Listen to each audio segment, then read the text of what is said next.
우리 다시 한번 옆 사람과 인사 한번 하시죠. 너무나 분위기가 그죠? 사랑합니다. 사랑합니다.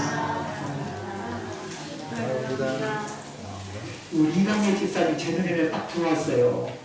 이 눈에 이렇게 안 들어와야 되는데 그죠? 그 모습이 그죠? 항상 우리가 사랑하고 사랑한다는 말처럼 부작용이 없는 말은 없는 것 같아요. 다른 말을 하다 보면 상대에게 상처를 줄 수 있는데요. 사랑합니다. 이 말은 절대 상대에게 상처가 되는 말이 아니고 정말 기쁨이 되는 말인 것 같습니다. 서로 우리가 사랑합니다. 저하고 방문하죠. 사랑합니다. 사랑합니다. 주님의 이름으로 사랑합니다. 주님의 이름으로 축복하고요.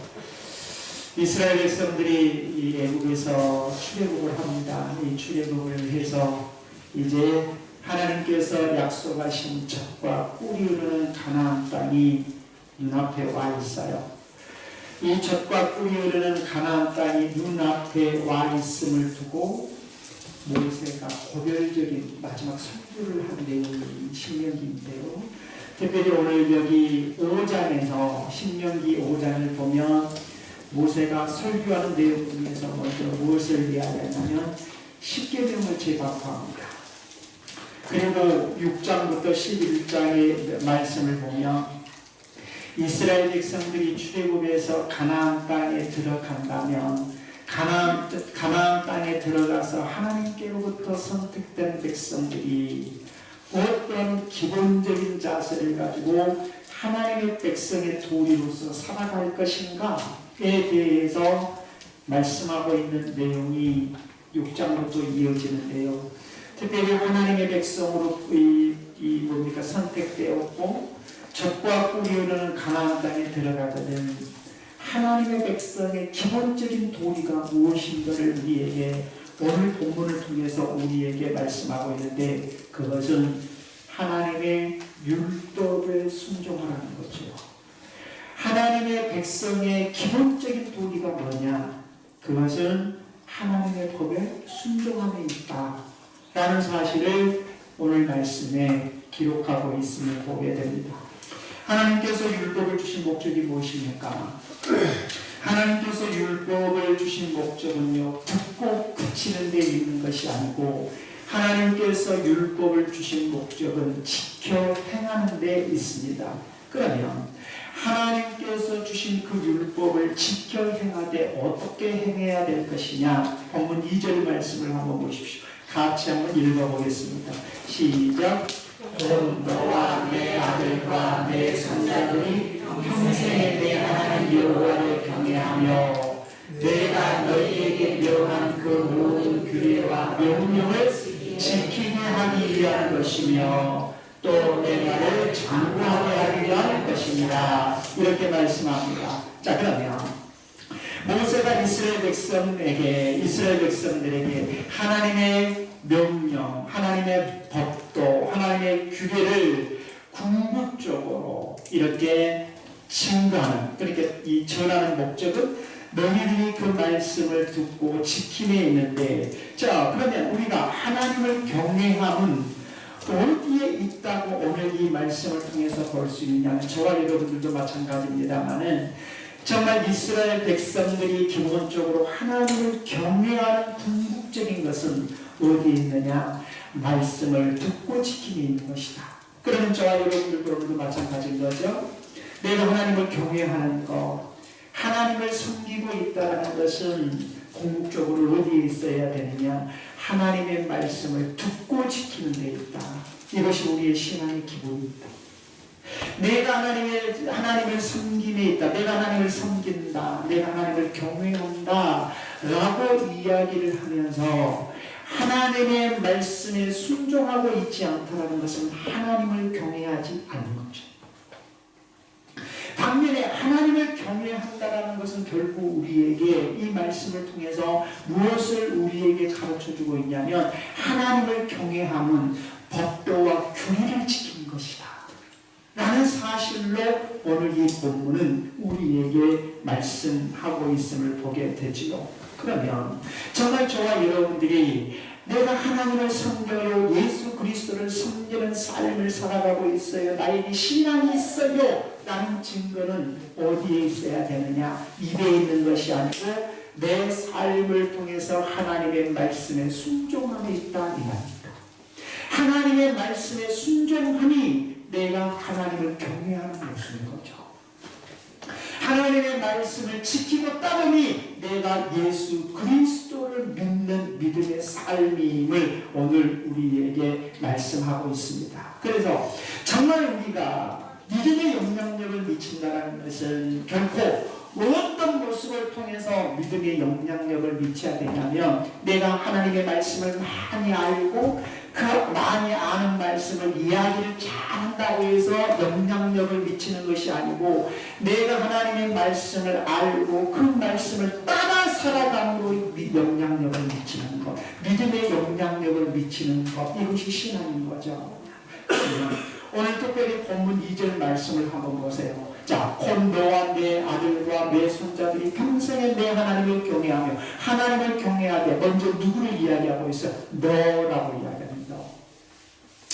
너와 내 아들과 내 손자라고 2절에서 말씀하고 있는데 여기서 너라고 이야기할 때 누구겠어요?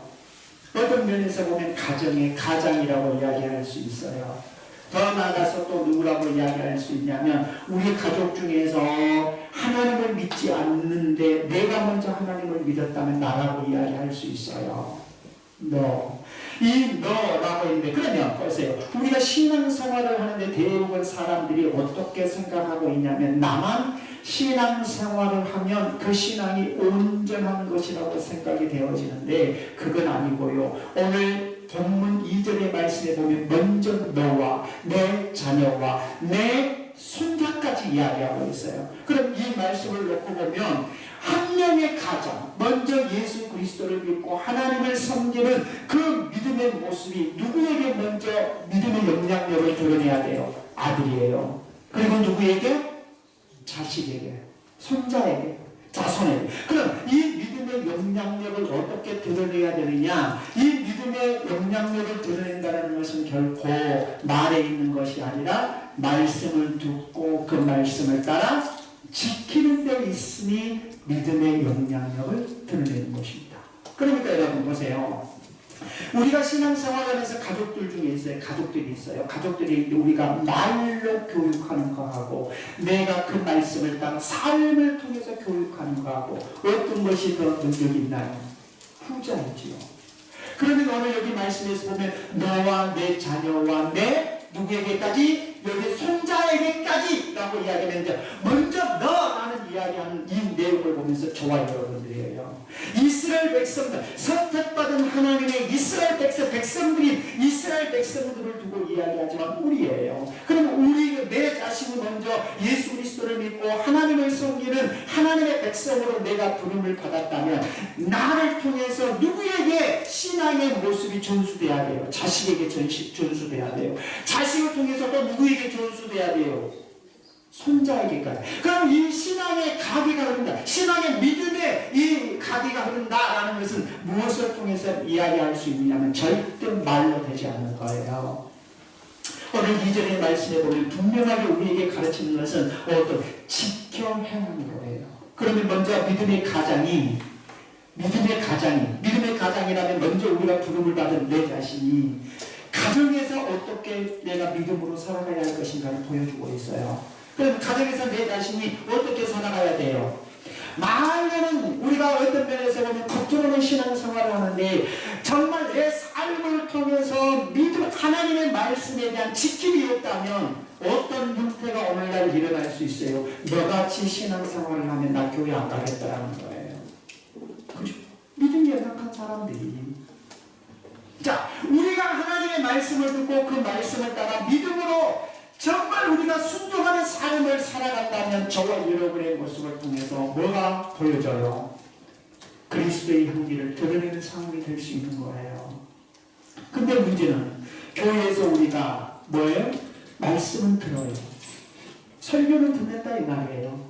근데 교회 문턱을 나가서 일상적인 삶이나 가정에서는 하나님의 말씀에 순종함이 없어요. 순종함이 없으니까 그리스도를 믿는 사람으로서 말씀에 능력이 없는 거예요. 그뿐 아니라 자녀들도 뭘 못 봐요. 내 부모가 교회를 다니는데 교회를 다녀도 힘이 없거든요. 교회를 다녀도 아무런 본받을 것이 없거든요. 부모로부터. 그러니까 어때요?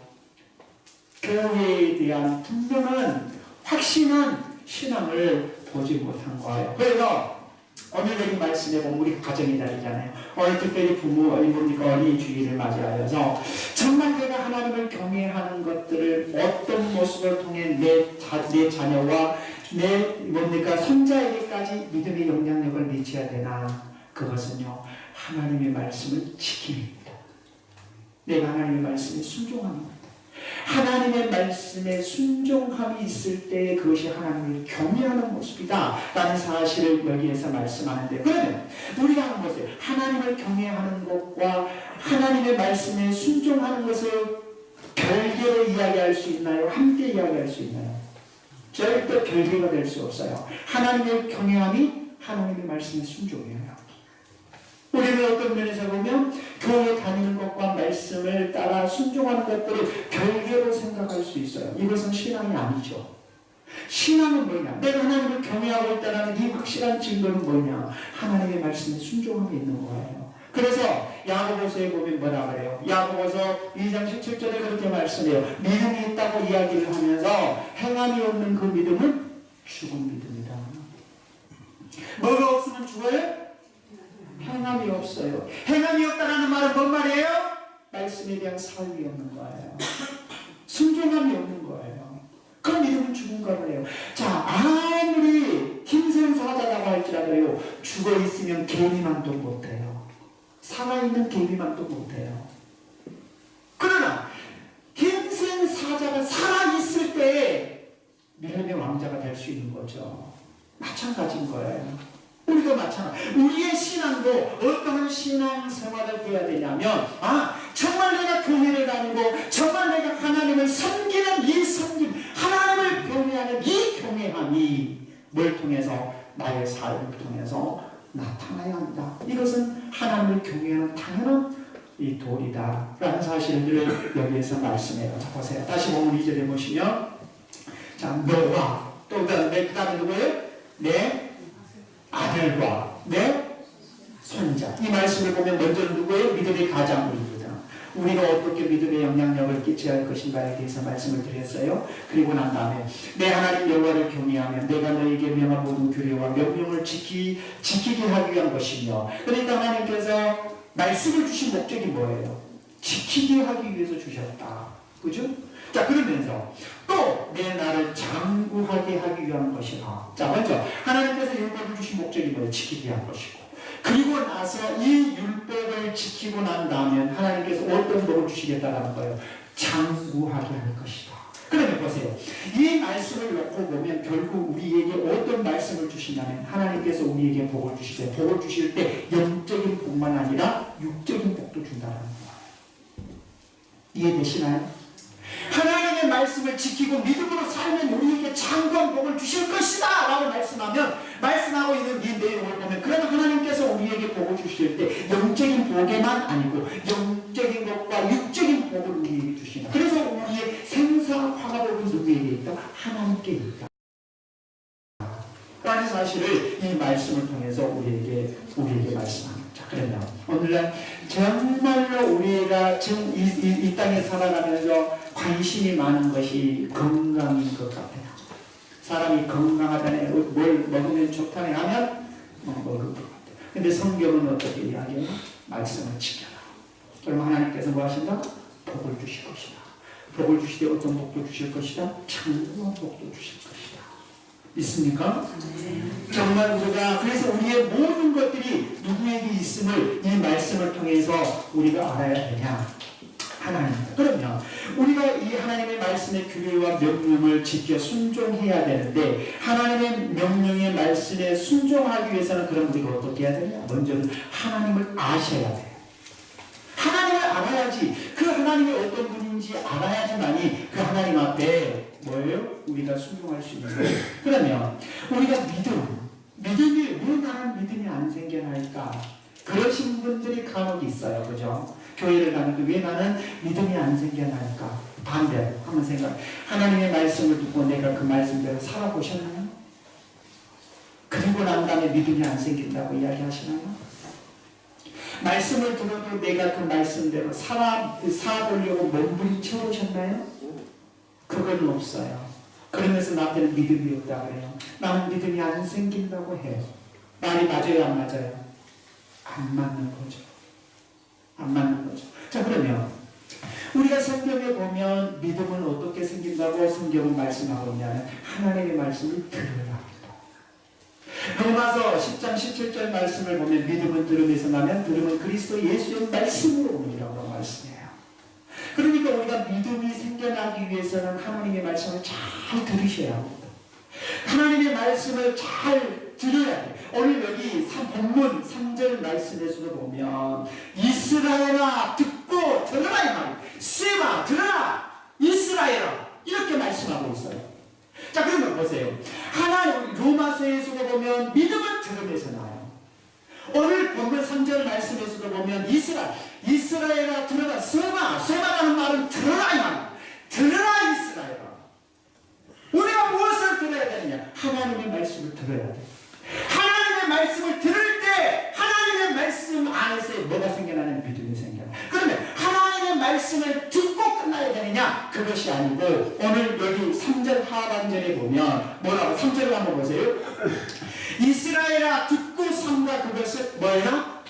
행해라는 거. 그러니까 믿음은 어떠할 때 생기느냐? 예수 그리스도의 말씀을 듣고 그 말씀을 따라 행할 때 우리에게 믿음이 생길 줄 믿으시기를 바랍니다. 왜 믿음이 안 생기나요? 내가 말씀을 따라 살아가려고 하는 몸부림이 없어요. 그러니까 여자 정말 우리에게 내가 믿음이 생겨나기를 원하십니까? 내가 믿음이 있기를 원하십니까? 그렇다면 말씀을 잘 들으시고 그 말씀대로 살아보십시오. 그러면 우리에게 믿음이 생겨날 줄 믿으시길 바랍니다. 이것은 하나님께서 말씀을 통해서 우리에게 주신 약속이에요. 그래서 이제는 나는 왜 이렇게 믿음이 안 생길까이? 안 생길까이? 이것은 뭔 말이에요? 나는 말씀에 순종함이 없어요. 듣긴 들어도 행함이 없었어요 하고 똑같은 이야기예요. 우리는 하나님의 말씀에 삼가 듣고 지켜가는 이 말씀을 듣고 나아가야 합니다.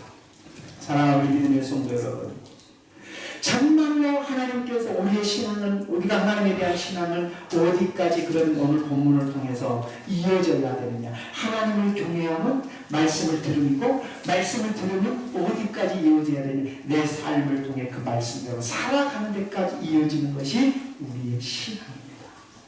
그러니까 저와 여러분들이 교회를 다니는 자가 아니라 하나님을 경외하는 자가 되시길 바랍니다. 하나님을 경외하는 자는 어떤 자예요? 말씀을 듣는 자예요.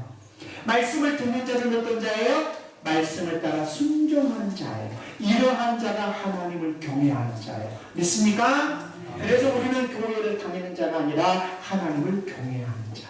그 경외함이 순종의 자리까지 나가야 한다는 거예요. 만약에 우리가 교회를 다니면서 말로만 하면 아무런 의미도 없어요. 그래서 예수님께서 마태복음 7장 21절 말씀을 통해서 뭐라고 말씀하시냐면 나더러 주여 주여 하는 자마다 다 천국에 들어갈 것이 아니라 아버지 뜻대로 행하는 자가 하나님 나라에 들어갈 것이다. 이렇게 말씀해요. 그러니까 우리가 신앙의 본질은 무엇이냐? 입에 있는 것이, 입으로 주여 주여 하는 데 있는 것이 아니고 하나님의 말씀을 듣고 살아가는 삶이 있음을 우리에게 말씀하고 있음을 봅니다. 자, 다시 한번. 자, 우리가 하나님의 말씀에 순종할 때 하나님께서 우리에게 어떠한 복을 주시냐. 다시 한번 본문 3절을 보겠습니다. 이스라엘아 듣고 삼가 그것을 행하라. 그리하면 내가 복을 받고 내 조상들의 하나님 여호와께서 내게 허락하신 것 같이 젖과 꿀이 있는 땅에서 내가 크게 뭐할 것이다? 진정한 복의 원리가 여기에 있어요. 진짜로. 성경은 분명하게 우리에게 하나님께서 주신 복의 원리를 성경을 통해서 말씀하셨어요. 하나님께서 우리에게 주신 성경의 뭡니까? 복의 원리는 뭐냐면 하나님의 말씀을 듣고 뭐라? 순종이라는 거예요. 지켜 행해라. 하나님의 말씀을 따라 지켜 행하면 너희들이 번성할 것이다. 그러니까 이스라엘 백성들이 젖과 꿀이 흐르는 땅에 들어가면 젖과 꿀이 흐르는 가나안 땅에 들어가서 그들이 이게 우리가 젖과 꿀이 흐르는 가나안 땅에 들어왔으니 됐다가 아니고 너희가 그 땅에 들어갔으면 너희가 하나님의 백성으로서 어떻게 살아야 되느냐 하나님의 말씀을 듣고 순종하면 그 땅에서 너희가 번성한 복을 다 받을 것이다. 이렇게 말씀하고 있는 거예요. 여러분 오늘날 우리가 복 안 받기를 원하는 사람 있으신가요? 없지요. 다 복 받기를 원하시잖아요. 그죠? 번성하기를 원하시죠. 그럼 오늘 성경은 뭐라 그래요? 하나님의 말씀을 듣고 지켜라. 순종해라. 라고 말씀하고 있음을 우리가 봐요. 그래서 결국 하나님의 말씀에 우리가 듣고 순종할 때에 그럼 뭐냐? 하나님께서 우리에게 복을 주신다. 이 말씀의 원리를 놓고 우리가 본다면 결코 복의 근원은 누구에게다? 하나님께 있다. 믿습니까? 그래서 우리가 찬양할 때는 복의 근원 강림하사 찬송하게 하소서. 그죠? 복의 근원이 누구에게 있어요? 하나님께서요. 그렇다면 하나님께 우리의 삶의 복의 근원이 있다는 사실이 믿어지면 이제 우리가 어떤 삶을 사셔야 되느냐? 어떻게 사시면 하십니까? 말씀에 순종하십시오. 하나님께서 복 주실 것입니다. 내 삶에 우리가 입술로는 주여 나에게 복을 주시옵소서 라고 기도를 천번 만번을 해도 내 삶을 통해서 하나님의 말씀에 대한 삶의 순종이 없다면 아무것도 아닌 거죠. 사랑하는 믿음의 성도 여러분, 오늘 우리가 다시 한번 여기 사절을 한번 보실래요? 이스라엘아 들으라. 쇠나 이스라엘 이렇게 이야기합니다. 들으라 이스라엘아. 그러면서 뭐라고 말씀하냐면 우리의 하나님 여호와는 오직 유일한 여호와십니다. 보세요. 중요한 말씀이에요. 이 사절의 말씀을 보면 하나님께서 야 들어라 이스라엘아 이렇게 말씀하시고 난 다음에 하나님께서 뭐라고 이야기하시냐면 뭐라고요? 우리 하나님 여호와는 오직 유일하다. 오직 유일하다. 이 말씀을 오늘 여기 뭡니까 개역개정에 나와 있는 이 말씀을 더 원문에 받아가서 직역한다면 어떻게 직역을 하냐면 여호와는 우리 하나님이시고 여호와는 한 분이시다. 이 말은 하나님은 한 분이시다. 이 사실을 이야기하고 있는 거예요. 이 사실을 이야기하고 있는데 그러면 이 말씀을 놓고 우리에게 지금 가르친 것이 뭐냐면 그것은 결코 하나님 외에는 다른 신이 없다라는 거예요. 하나님 외에는 다른 신이 없기 때문에 어때요? 뭘 우리는 배제해야 되냐면 다신론을 배제해야 합니다. 혼합주의를 배제해야 합니다. 자, 가나안 땅에 들어가면 이 가나안 족속들이 섬기는 신들이 있었어요. 하나님께서는 이 이스라엘 백성들이 가나안 땅에 들어가면 해야 할 가나안의 7 족속을 다 몰아내라 해요. 만약에 그 7 족속을 몰아내지 않으면 그들이 이스라엘 백성들에게 가시가 되고 을무가 될 거라고 이야기를 해요. 근데 이스라엘 백성들이 몰아내요? 안 몰아내요. 그러니까 결국 이스라엘 백성들이 가나안 땅에 들어가서 어떤 상황이 되버려요? 다신론에 빠져버리잖아요. 즉 다시 말해 하나님을 배제해버린 것이 아니라 가나안 땅에 들어가서 하나님도 섬기고 가나안 땅에 있는 신도 섬기는 이런 일들이 일어나기 시작해요. 이런 일들이. 자, 근데 오늘 여기 말씀에 모세를 통해서 이스라엘 백성들에게 가나안 땅을 눈앞에 두고 한 이야기를 다시 한번 말씀하신 것이 뭐냐면 여호와는 유일하신 하나님이시다. 하나님 외에는 결코 어떤 신도 존재할 수 없다 라는 사실을 말씀하고 있습니다. 오늘 우리도 마찬가지. 여러분 오늘날 이 세상 이 세계는 많은 신들이 존재합니다. 그러면 하나님을 믿는 저와 여러분들이 오늘 저와 여러분들이 귀담아 들어야 할 내용이 본문 4절 하나님은 우리의 하나님이시고 유일한 하나님이심을 믿는 저와 여러분들이 되시기를 주님의 이름으로 축원합니다. 우리에게 구원을 주실 분은 오직 하나님이시죠. 예수 그리스도 외에는 우리에게 구원을 주실 분은 없습니다. 어떤 누구도 어떤 신도 우리에게 구원을 줄 수는 없는 거죠. 그래서 사도행전 4장 12절의 말씀을 보면 이 세상에 다른 신으로 구원받을 만한 이름이 없다고 이야기합니다. 오직 우리가 구원을 얻을 수 있는 것은 예수 그리스도입니다. 예수 그리스도를 통해서만이 우리가 구원을 얻을 수 있다는 것. 그러면 예수 그리스도를 통해서 우리가 구원을 얻는다면 저와 여러분의 심령이 어떠한 심령을 가지고 하나님을 섬기고 하나님을 찬양하고 하나님을 경외해야 될 것이냐, 본문 5절에 그걸 이야기해요. 자, 하나님 외에 우리가 다른 신이 없다 라고 사실을 인정하고 믿는다면 우리는 어떻게 하나님을 섬겨야 되느냐. 5절에 같이 한번 읽겠습니다. 시작. 너는 마음을 다하고 뜻을 다하고 힘을 다하고 내 하나님 여호와를 사랑하라. 아멘. 여러분 한번 보세요. 하나님 외에는 다른 신이 없어요. 하나님 외에는 복을 줄 자가 없어요. 이러한 사실을 우리가 확실히 믿는다면 마땅히 우리가 하나님을 사랑하되 어떻게 사랑하라고 이야기합니까? 마음과 뜻과 힘을 다해서 하나님을 사랑해라 라고 말씀하고 있습니다. 여기 5절에 마음을 다하고 뜻을 다하고 힘을 다하여 내 하나님을 사랑하라 라고 했는데, 이 말씀은 마음을 다하고 뜻을 다하고 또 여기 말씀에 힘을 다한다는 말은 뭔 말이냐면 한마디로 말해서 최선의 마음이에요. 최선의 마음을 가지고 최선의 성품을 가지고 최선의 힘을 다하여서 하나님을 사랑하라 라는 의미입니다. 그래서 정말 저와 여러분이 하나님을 사랑할 때 적당히 사랑한다? 이게 아니에요. 자, 왜 우리가 내 최선의 모든 것들을 다해서 하나님을 사랑해야 되느냐? 왜요? 하나님 외에는 다른 신이 없기 때문에. 하나님 외에는 어떤 신도 우리에게 구원을 줄 수 없기 때문에. 하나님 외에는 어떤 것도 우리에게 장구하게 할 수 없기 때문에. 하나님만이 우리에게 복을 주실 것이기 때문에 어쨌든다 우리의 모든 최선을 다해서 하나님을 사랑해야 된다 라고 여기 오늘 본문에 말씀하고 있습니다. 여기 6절 말씀해 보시면, 그리고 나서 오늘 내가 내게 명한 이 말씀을 어디에 새기라래요? 마음에 새기라. 여기서 마음에 새기라는 의미는 어떤 의미이냐면 한마디로 말해서 하나님 말씀을 너 마음에 두라 이 말이에요. 하나님의 말씀을 어디에 둬요? 귀에 두는 거 아니에요. 마음에 두라는 거예요.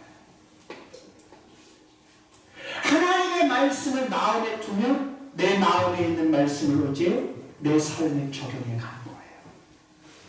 그렇지 않겠습니까?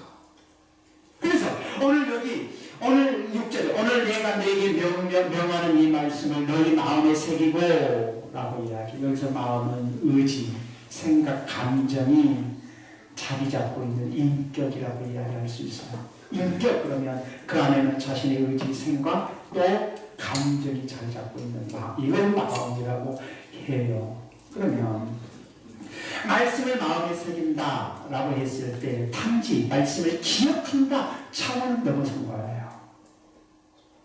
이 말씀을 기억한다는 차원은 넘어서는 것인데, 그러면 감정이나 의지나 생각에 언제나 뭘 반응시켜야 돼요?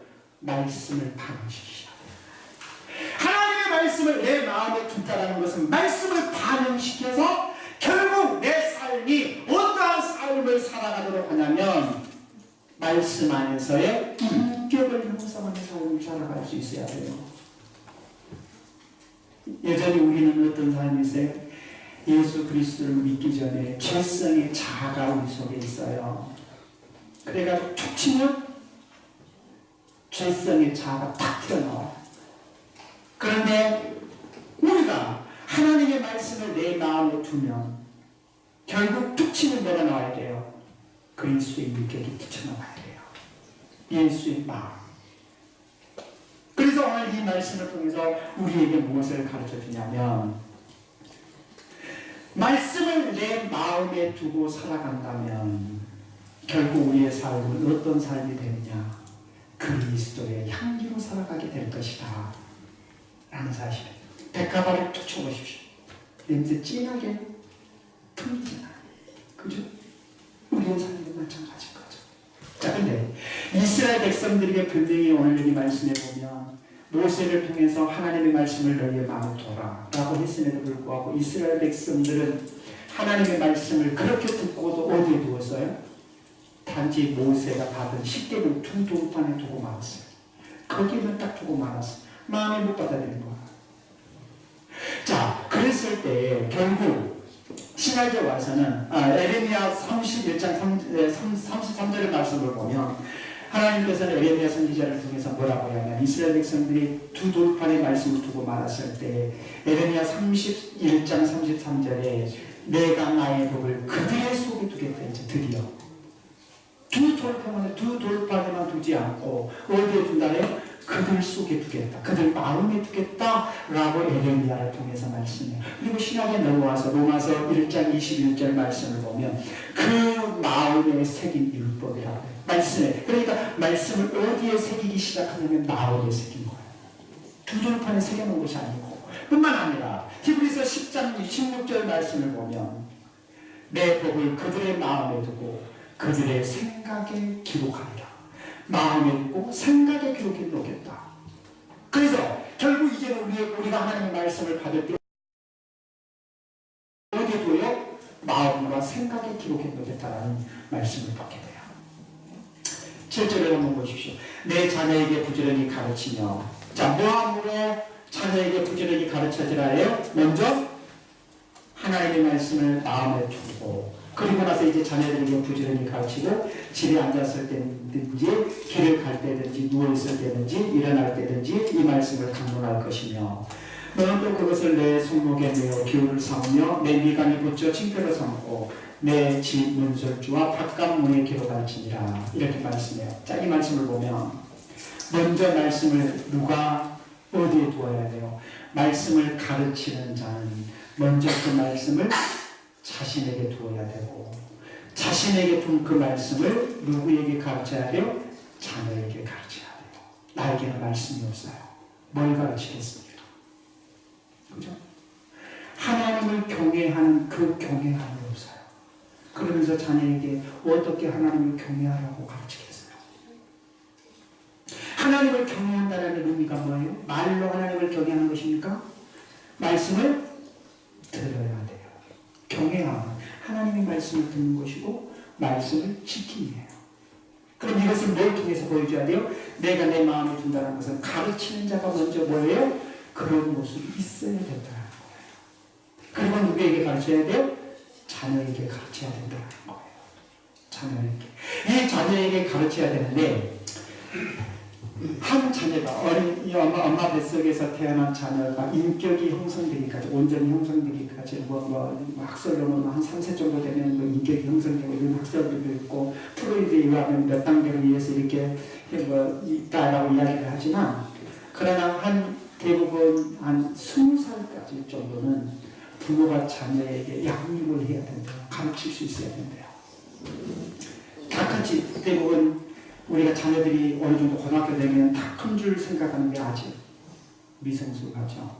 이 20살 정도가 돼야 되는데 그러면 이 어린아이가 태어나서 어른까지 성장해 가는 과정 속에서 누군가의 도움을 받으면서 성장해 가야 돼요. 이 도움을 받으면서 성장해 가야 되는데 1차적인 도움을 줄 자는 누구냐면 부모입니다. 자녀가 어른이 되기까지 1차적으로 도움을 주는 자가 누구라고요? 부모예요.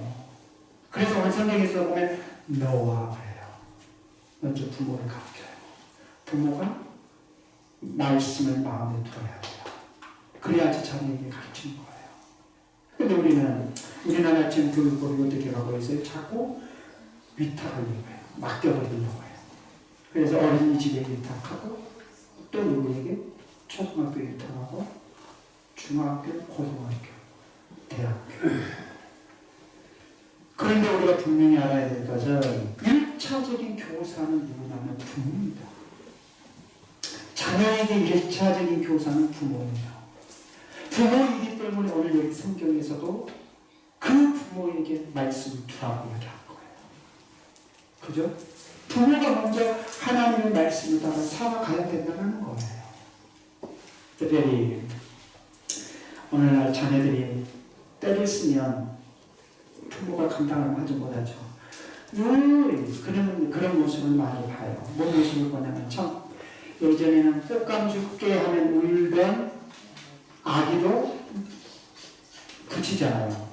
본인이 그래도 안 울던 모습을 안 나는데 꽃감 경험. 근데 오늘날은 얘기들을 그치는 방법이 딱 한 가지가 있더만요. 뭔지 아세요? 핸드폰이더라고요. 그렇게 때를 쓰는 아이에게 핸드폰 딱 주면 그쳐버리만요. 제가 그걸 봤어요.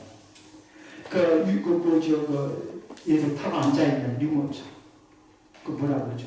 앉아가지고 이렇게 대부분 앉혀놓은 데 있잖아요. 보이는 거, 밀고 있는 거 말고. 거기 앉혀놓고 이제 밥을 먹어요. 부부가 밥을 먹을 때 제가 식당에서 볼 때 밥을 먹는데 아이가 얼마나 버텨봐요. 우니까 핸드폰을 딱 줘주니까 쭉 끊치더라고요. 오늘 시대가 그런 시대예요. 아이들을 감당하지 못한 시대가 되어버려요. 더더구나 오늘 시대를 보면 물질 많은 시대예요. 제가 봤을 때는 어떠냐면 부모가 자식에게 온전한 정을 쏟지 못하면 부모가 보상의 대가로 돈을 줘요. 보상의 대가가 없어. 어딘가 이렇게 미안하니까 보상의 대가로 물질을 쥐어주고 이런 상황이 돼서 물질 많은 주의. 또 물질을 많은 주일 뿐 아니라 넘치는 정보, 성의 개방, 또 열광적인 스포츠, 그뿐 아니라 연예인의 우상, 이런 일들이 지금 이러한 일들을 겪어가면서 자녀들이 성숙해 감에도 불구하고 어딘가 모르게 마음에 채워지지 못한 삶을 살아가고 있어요. 자녀들하고 이야기를 해보면 왜 그럴까? 여러분, 왜 자녀들이 물질이 부족합니까? 정보가 부족합니까? 뭐가 부족합니까? 그럼에도 불구하고 뭔가를 채우지 못하고 그들이 자라가고 있을까? 그것은요, 마음의 기준이 무너졌기 때문이에요. 뭐가 무너졌다고요? 마음의 기준이 무너졌어요. 질서가 무너져버린 거. 마음의 기준, 즉 다시 말하면 마음의 질서가 무너지니까 다 무너진 거예요. 제가 예화를 기도하다가 생각이 나서 예화를 드려야 되겠는데 이걸 어떻게 표현할까 나가 생각을 하다가 기도하다가 제가 잠깐 나가서 두 가지를 가지고 왔어요. 두 가지를 가지고 왔는데 이것을 제가 자라고 생각하겠어요. 제가 스리시를 찾아보니까 눈금이 없는 자가 없더라고요. 눈금이 없는 자가 좀 필요했는데 눈금이 없는 자가 없어서 이걸 하는 거예요. 이게 자라고 생각해요. 자, 하나는 눈금이 있어요. 눈금이 있는 자와 눈금이 있어요. 눈금이 있는 자는 질서가 있어요. 정확한 질서가 있어요. 눈금이 없는 자는 질서가 없어요. 자, 그러면 먼저 눈금이 없는 자를 가지고 제가 설명을 해본다면 자라고 생각하시게요? 이 눈금이 없는 자를 가지고 여러분들이 어떤 수치를 잰다고 생각하세요? 정확해요? 안 정확해요? 정확하다고 생각하시고 안 정확하다고 생각하시고 이걸 가지고 막 정확하다고 이야기하면 이건 문제가 있는 거예요. 그죠? 왜 그러면 안 정확할 것 같아요? 기준이 없어요. 정확한 기준이 없어요. 정확한 기준이 없으니까 이것을 가지고 어떤 수치를 잰다 할지라도 어쨌든 내 기분에 따라서 넓을 수도 있고 좁을 수도 있고 내가 보는 관점에 따라서 넓을 수도 있고 좁을 수도 있고 내가 가지고 있는 사고에 따라서 높게 질 수도 있고 좁게 질 그래놓고 맞다 그래요. 이것은 그래놓고도 맞다 그래요. 이건 자신이 정확한 수치가 없으니까. 그러나 이 정확한 수치가 있는 자를 가지고 그걸 재면 잘못점을 금방 할 수 있어요. 즉 다시 말하면 그런 말이에요. 왜 오늘날 자녀들이 무너지느냐? 기준이 없어요. 정확한 기준이 없어요. 정확한 기준이 없으니까 어떤 일만 생기면 확 무너져버리는 거예요. 그렇지 않겠습니까? 자, 만약에 제가 이 눈금이 없는 자를 가지고 뭘 이렇게 수치를 재고 정했어요. 그리고 나서 나 고집으로 막 이거 맞다 그래요. 죽어도 나는 맞다 그래요. 죽어도 맞다고 하다가 정확한 수치가 있는 자료가 딱 들어오니까 다 틀렸네. 그럼 어떻게 이게 맞습니까? 이게 맞습니까? 이게 맞아요. 분명히 맞아요. 자기 고집은 이제 이게 아니구나 것을 알 수 있어요. 왜냐? 정확한 질서의 수치가 있는 걸 가지고 왔기 때문에 마찬가지예요. 그러면 우리 인생에 정확한 수치가 되는 잣대는 뭐라고 생각하십니까? 하나님의 말씀입니다. 하나님의 말씀이 우리 인생의 정확한 잣대예요. 이 질서가 없으니까 무너지는 거예요. 아멘 해야 되지 않겠습니까? 정말로 그래요.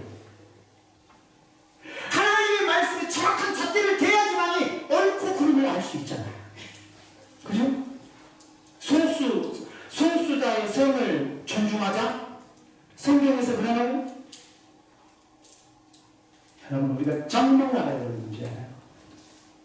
자, 그러면 우리가 이 말씀을 놓고 볼 때, 내가 얘들이 살아갈 때, 아니 얘들뿐 아니라 내가 살아가는 삶 속에서 내가 잘못됐다 잘됐다 이렇게 살면 되겠다 안 되겠다, 그것이 명확한 잣대는 뭐냐? 하나님의 말씀인 거예요. 하나님의 말씀이 내 삶의 기준인 거예요. 오늘 우리 자녀에게도 마찬가지예요. 우리 자녀들에게 정확한 잣대, 하나님의 말씀이 심겨진다면 그들의 삶에 잘못된 부분이 있다면 내가 잘못 살고 있구나 라는 것을 깨닫게 될 거라 이 말입니다.